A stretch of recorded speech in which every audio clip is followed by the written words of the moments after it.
Mbunge wa Mumias Mashariki Peter Salasya ataendelea kusalia rumande wikendi hii baada ya kukamatwa na maafisa wa upelelezi Ijumaa kwenye barabara ya Isiolo kuelekea Meru. Mbunge huyo alikamatwa alipokuwa akielekea Meru ambako alitarajiwa kuwahutubia wananchi katika mkutano wa hadhara. Kwa mujibu wa mashuhuda, maafisa wa polisi walifyatua risasi na kulenga magurudumu ya gari alilokuwa akisafiria, hatua iliyosababisha Salasya kujeruhiwa miguuni. Aspect on which he was arrested was not only an excessive use of force by the persons who were under the guise of police powers.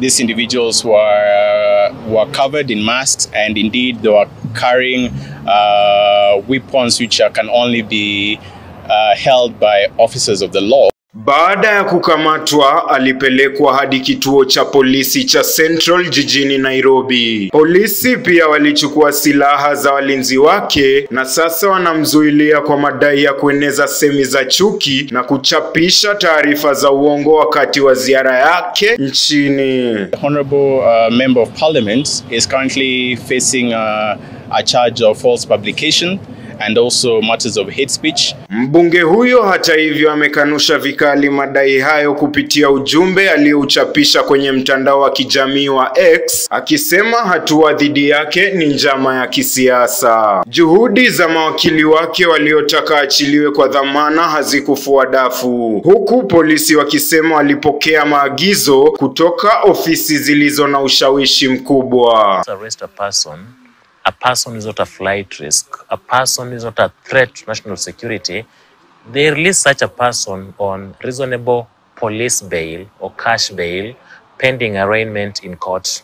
We tried in vain to ask the OCS to give us the cash bail, and they were saying that they are under instructions to hold him until Monday.